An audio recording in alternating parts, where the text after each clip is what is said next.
to understand whether SOSMA is being used for the purposes it was tabled in Parliament, we need to understand the ISA. When ISA was tabled, the then Prime Minister, Tun Abdul Razak, had given an assurance in Parliament that ISA will only be used to combat subversion and violence. And that is against communists then. And this, we got it from the Hansard. Were these promises kept? This is what our first Prime Minister has said.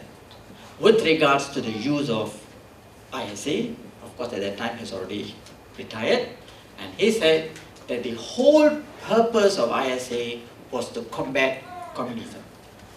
And he says the cabinet members and himself had made a promise in Parliament that ISA will not be used to oppose opposition or any differences of opinion. That was the main purpose of ISA. Was these promises kept? We got a list of individuals who have been arrested under ISA for merely having a differing view from the then government.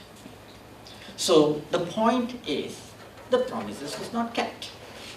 Now, what was the promise of the government when SOSMA was tabled? This is a speech in Parliament made on 16th of April 2012, which is obtained from the Hansard. The promise of the government was, let me just read that for you all.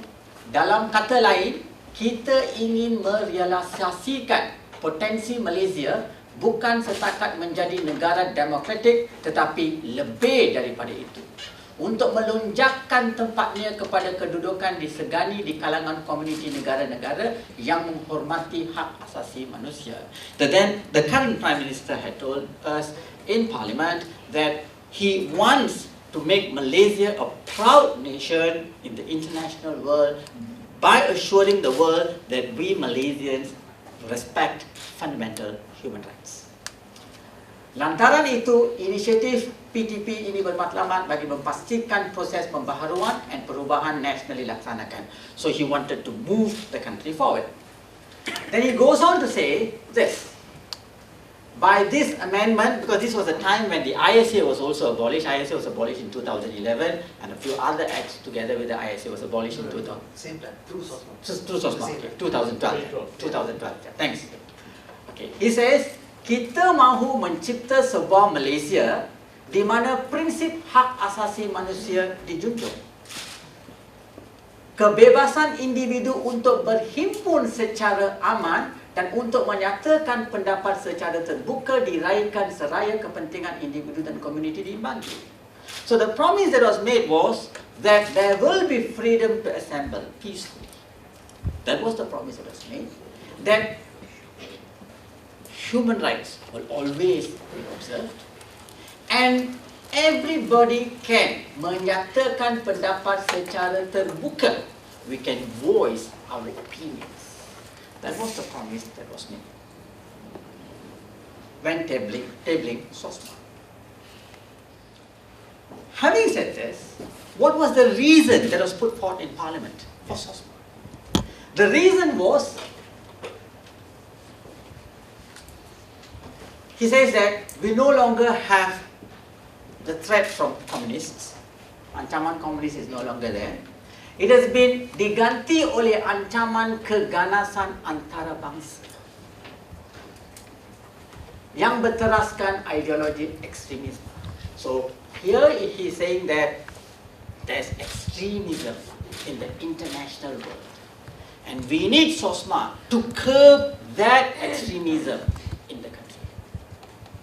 For that reason, SOSMA was tabled. And there are further promises made. And one of the promises is seen in section 4, sub 3, where he says that nobody will be arrested and detained under Sosma merely because of his political beliefs or political activities. Nobody will be arrested and detained merely because of the person's political beliefs or political activity. Of course, there's some caveat to that, which I will look at in the act in a short while, but these were the promises made. So when Sosma was enacted, or was tabled in Parliament, the Prime Minister promised that this is not to curtail freedom of opinion, freedom of expression, freedom to assemble peacefully. That was not the purpose.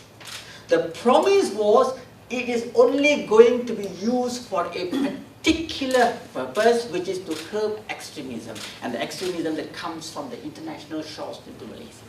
That was the promise that